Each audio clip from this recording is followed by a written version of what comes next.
Morning. Actually, it's not really, it's almost noon. Is it? It's like 11 something, 11.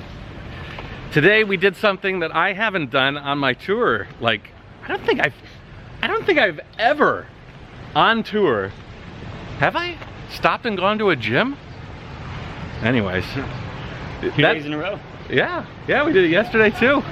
If our relationship devolves into like anger and frustration, we end up hating each other, out of this whole thing, I think it'll still be a positive, because I think I'm gonna carry going to the gym and exercising every morning. Today we have a bus ride at 4 p.m. It'll arrive to Vinh 10 a.m. We'll be in Vietnam. This is our last day in Laos. Are you gonna miss it? Yeah, bro. Really, I mean, yeah, right. Barely experienced it. Southeast Asia, yeah. Matt has controversial views about the uniformity of Southeast Asia. I mean, what do you unpack controversial? What do you mean by controversial? Well, most of the people that watch my video are from Southeast Asia or China or whatever, so oh yeah, you know, they're gonna be like, of course the specifics are gonna be different. Yeah, but I'm talking about a blanket statement saying, yeah. Matt's traveled all over Southeast Asia, and he's come to the conclusion that a lot of it is pretty much the same. Some customs change here and there, but it is true.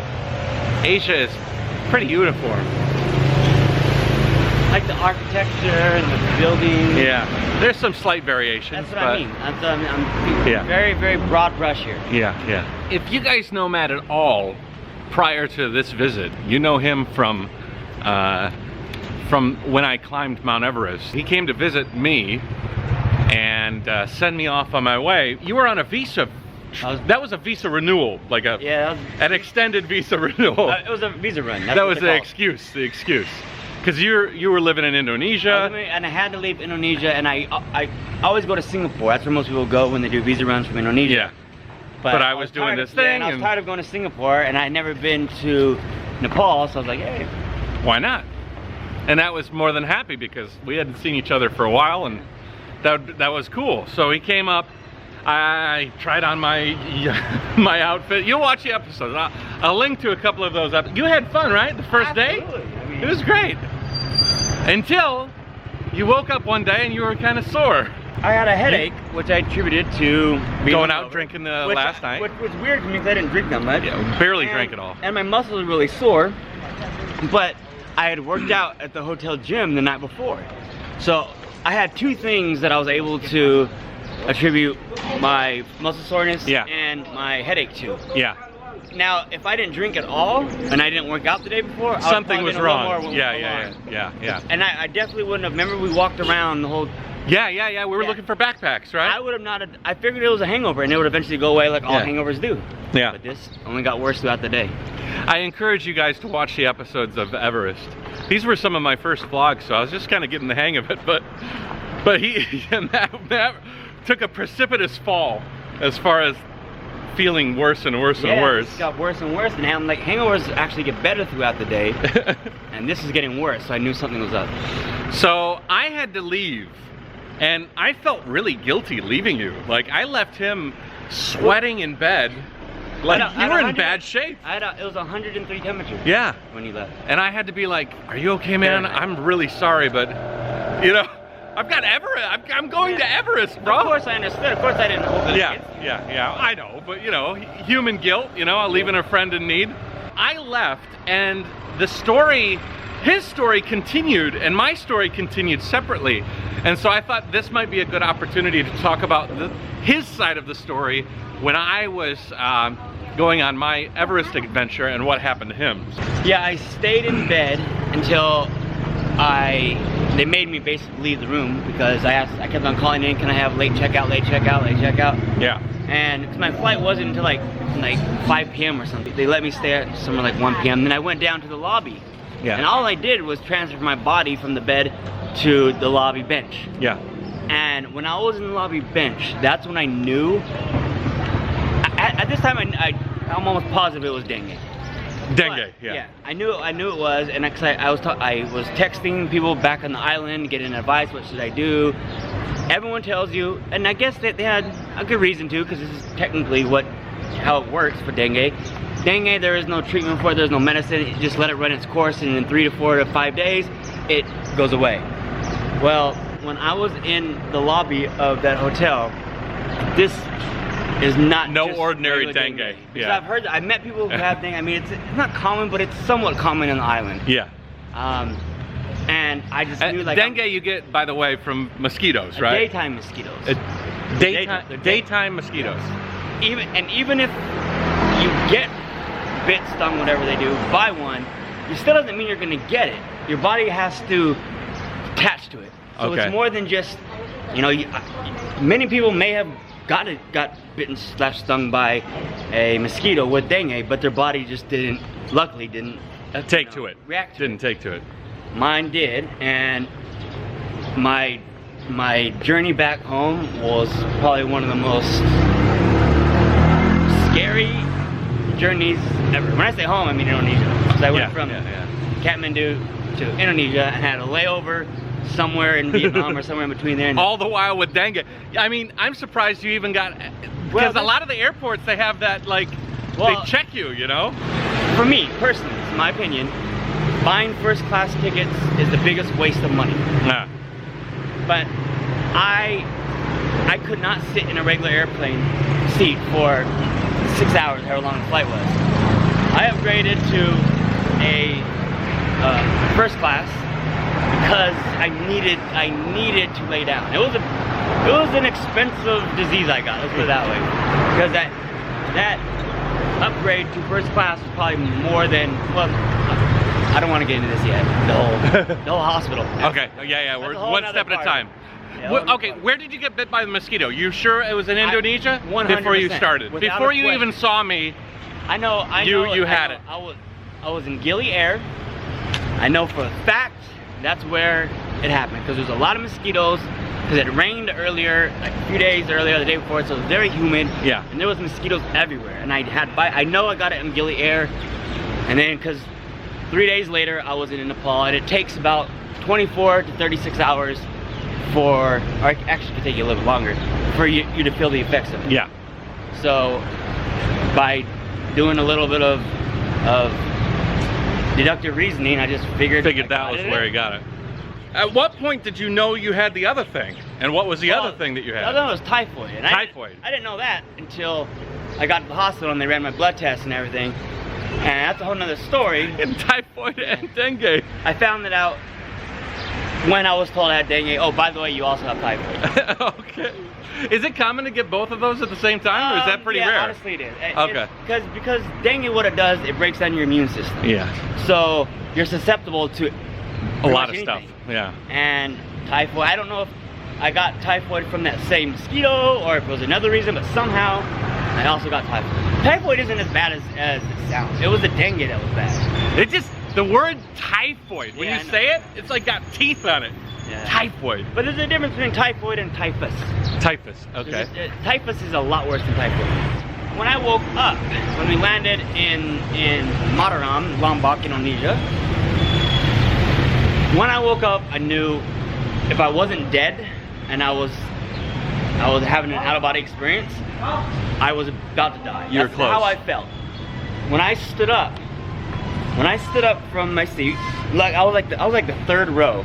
So luckily, the stewardess or flight attendants, they had their eyes on me the whole time because I was right in front of their face. Because you know when they and you're sweating. And yeah, they greet you when you leave. Yeah. They saw me struggling to get up. Because what dengue does, why it's so unique and it's hard to describe to people unless you've had it, it breaks down your muscles. You honestly have no strength to do anything. Just during my sleep, I got super weak.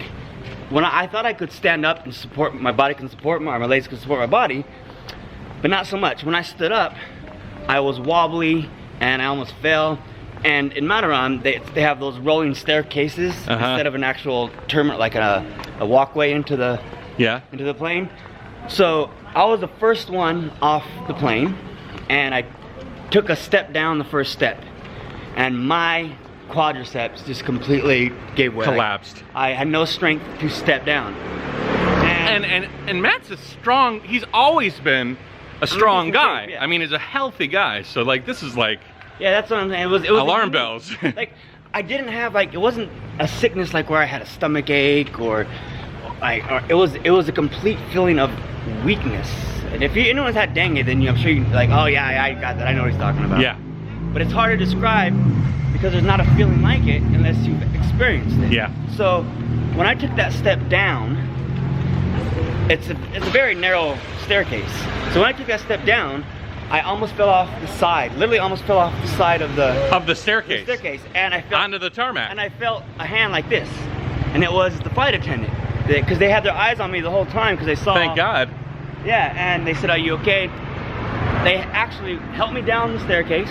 This is in Mataram, Lombok. It's a small, very small airport, so it's not like these big airports where you walk through all these passageways and you get immigration. No, as soon as you go from the runway / tamarack, whatever you want to call it, you're right at the immigration table.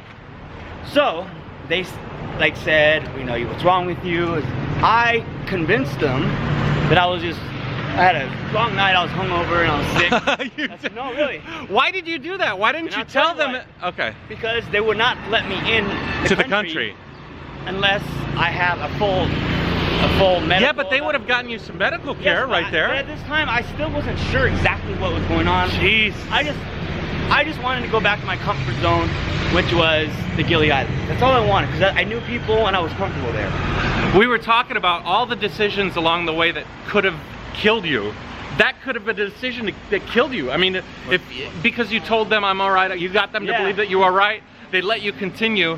I mean, so what that could have been that could have been the end of you. So what I did then, from Mataram Airport back to the Gilis is about a little over an hour drive, and then you have to take, and it was late night, so I would have had to take in a private boat back to the Gilis, which is about another half an hour. So we're talking close to 2 hours from the time I'm able to get back to the Gilis, and in those 2 hours, it's a car ride outside waiting for the boat to get there, then a boat ride, and I just was not up to that. So I went to the nearest hotel to the airport. It was almost like right across the street. Once I got in, I'm like, I'm only getting it worse. What am I gonna do? So I remember my instructor that was my teacher when I became an instructor, a scuba instructor. Scuba instructor, yeah. She was my mentor, so to speak, my trainer, and she had lived in Lombok for 20 plus years. She was able to speak the language well, so she came to your rescue. I called her and told her my scenario, what I'm doing. I need to go to a hospital. Where's the nearest hospital? I forget why I waited. If it was her decision or my decision, but I slept it off the night. I said, tomorrow morning I'll go the first thing. So I went, during that night I remember waking up to go to the bathroom. And this was the scariest probably I've ever been for my life. I'm not kidding you when I say this, and it's the only, I'm not a religious person or a spiritual person even. However, I felt like I was out of body. I wasn't a physical being anymore. Like I had no strength. My strength was gone. Like another day I probably wouldn't even be able to physically get out of bed. My muscles were just giving out. So I was no longer, when I woke up to go to the bathroom, I remember I no longer was scared or sick. I was honestly felt like I was already at peace. That's how, I'm not kidding. Like, past the light at the end of the tunnel, you're way beyond that. I wanted to die. Like that's how bad I felt. Holy moly. Like, okay, I won't say I wanted to die, I would have been fine dying, let's put it that way. If I wasn't already dead. Had you called me yet at that point in time? You were like I was on my way. You're out of service and everything. Yeah. So I didn't even know what was going on with you. So I woke up around probably 7, 8 in the morning. It was pretty early. And I called Alina. Alina's the name of the woman that was pretty much saved my life. Yeah. The woman that lived in. Thank you, Alina. And at this point, I had been traveling for about 3 years, non-stop, not just like, you know, breaks. Like, and I was at this point I was living in Indonesia for about a year. I was feeling pretty arrogant and cocky about I don't need travel insurance, and I haven't used it. I haven't used it in almost 3 years. Right. I've wasted so much money.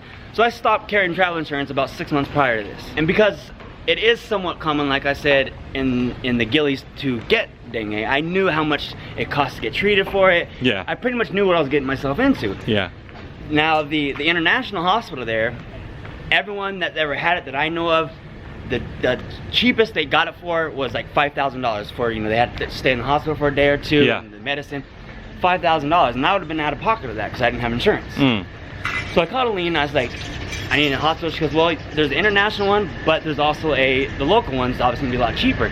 I can meet you there and I can do all the translating and talking for you. She met me there. It was in Lomba. I was about 45 minutes away from the hospital. She was about probably 15, 20 minutes away. She met me there. Yep.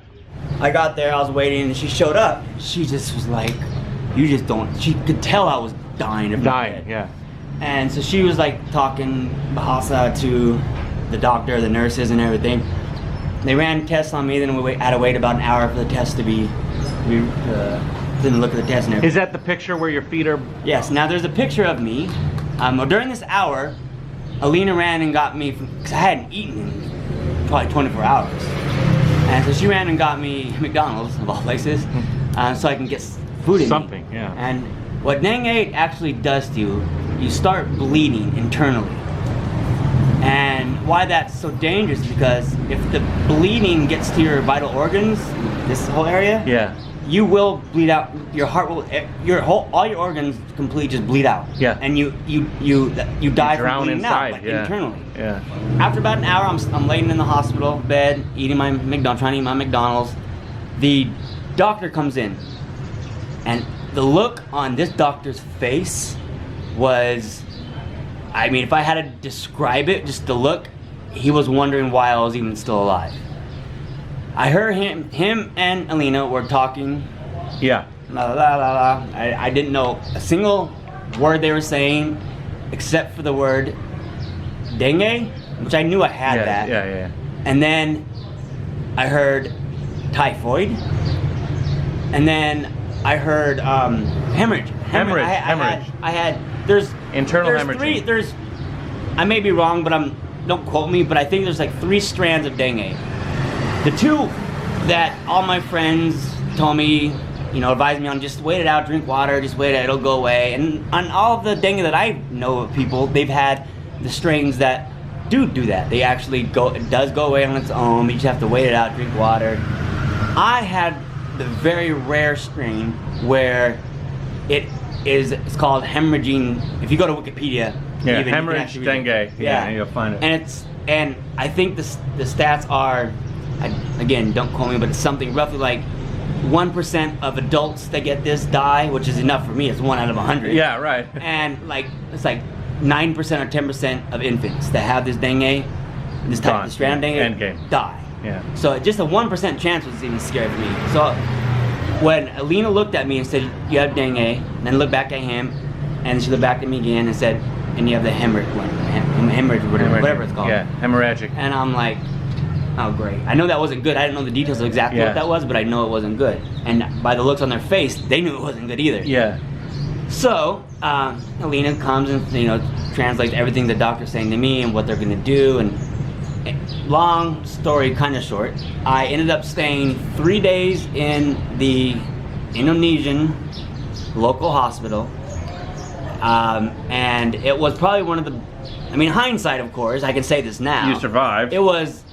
I'm glad it happened that way as opposed to the international, because it's made a great story. My story in that hospital for those 3 days were very unique that not a lot of people can actually relate to, because the care that I got was probably better than what I've gotten in the international. Now, the corners of all the walls had like spiders dripping down, and it looked like locked up abroad prison. But they were so nice. I was well taken care of. I got the same meds that I would have gotten. Like nothing would have been different. And the locals took care of you. The way that particular hospital was, it's 4 walls with barred windows, by the way, so you kind of do feel like you're in prison. And each corner has a cot. So there's not even a hospital bed that, you know, reclines and up and moves around. Yeah. A literal cot on a corner. Each corner. And my first night there was 2 people, and the bed next to me was like a kid, like, you know, under 10 for sure. Yeah. He had dengue. and he had families. The families stayed the night there. Families would come and bring food to them. And on the end of the second day, they brought me food because they saw that I was there alone. Although Alina had a friend come over and bring me stuff throughout my stay, but at this particular time, these locals were kind of feeling, I don't know, sorry for me, but they wanted to care for me because I was by myself. So they would bring me food. They didn't know any English, and I couldn't speak their language. But that was a very, very unique experience. Yeah. At the end of it all, after my 4th day, the doctor said, you can check out now. And I went and got my bill. My bill was $435 US. Wow. For 3 days in the hospital with the same care I would have got at the international hospital. If people don't know, it's our platelets that keep us from bleeding out internally. Yeah. What dengue does, it eats up your platelets. So your count was like something like the average, the healthy person now, it's something like 450,000 or 400,000 is like the average number. Anything under 100 is considered dengue. Anything under 80 is hospitalization for dengue. Anything under 20 is blood transfusion. Yeah. Anything under 10 is death for the most part. Yeah. Where were you? When I got checked in, I was at 22. Yeah. I was being prepped for a blood transfusion. The last thing I wanted to do was get a blood transfusion in the third world country where I didn't know anyone. Yeah. It was that part even scared me. Scared you, yeah. So I had so many IVs in me because they treated my typhoid and they were treating my dengue. Yeah. So I had, and I obviously didn't know what was going on in me. I just kind of crossed my fingers and hoped that. How long did it take you to feel normal again? Probably normal probably a week. Better 24 hours. I was starting to, the next morning when I woke up, I was feeling, I could tell I was getting better. And every, like, I want to say maybe it was 6 or 7 hours, they would retest my platelet count. And by the end of the first night, I was up to like 35 or something. So they called off the blood transfusion. Because they're asking me my blood type, and they're calling around to all the hospitals to make sure they had blood. Gather your blood. Yeah, they're literally prepping me. Yeah. And luckily they called it off by the end of the first day because my platelet, count, and then it just gradually throughout the next 3 days went up to 50. And once I got to like 110, the doctor discharged me, and I went home. And then for the next 3 days, I just took it easy and I got better. I was on a beautiful mountain city in Nepal called Namche Bazaar, hiking through. I remember, it's in the video, I'll connect it. Have you seen that video where I check my messages and I literally see the message from you and I'm like, oh God, he had typhoid and dengue. It's like the first time I realized what you actually had. And then I went into a bit of a diatribe. I'll link that video where I'm like, geez, I hope I didn't get it. Because there was a time where we were hanging out at a bar and I think you took a swig from my beer or something, and we were just, because I didn't know if you could get it from a different way. Well, I was didn't know I had anything that yeah, we were just kind of, it was my first night there. and then I was like, I can't believe I left my friend in that state, It's like a bunch of different well, you were things. climbing Everest. It wasn't like you were going to like... Yeah, but still, if you died. Yeah, that would have weighed on you. That would have been,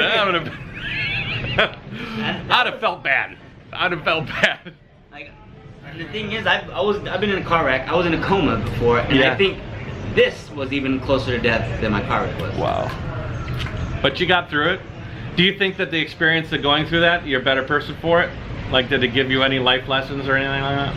I don't know if it's called life. I mean, lessons on what dengue is and precautions to take. And he can't get dengue again, right? And not that strand of it. Not that strand, so he's kind of inoculated himself. Yeah, so I mean, there's always going to be positives to everything. Yeah. If you don't die, there's going to be other right. Anyway, so that's the story of Matt. And Matt is going to be joining us. A story of Matt, not the story. Not the story. There's many stories we'll hear, but no more dengue, no more typhoid. We're going to do an amazing cave adventure. We've been looking up a lot of stuff. It's going to be awesome. It's going to be awesome. So take it easy, guys. You know what I'm going to do? The vlogs while I'm with Matt, I think they're going to be like some more story time vlogs, and these are going to be separate from like the daily activity stuff, because obviously the story that we're telling here is its own thing. You know what I mean? No need to like infuse this within like a whole day's activity. So I'm going to try and figure out the best way, because And What? I have a write-up on this, so Yeah. you can attach it so they can read. Matt's a writer on Quora, which allows you to like express your all stories and stuff. I mean, I posted on Facebook. Yeah. I'll link to it below if you want to read the story. He's a pretty eloquent writer, and I'll post some pictures and stuff in the video. So, yeah. So if anybody out there has had dengue or wants to know more about dengue, this might be a good video to like to learn a little bit about it as well.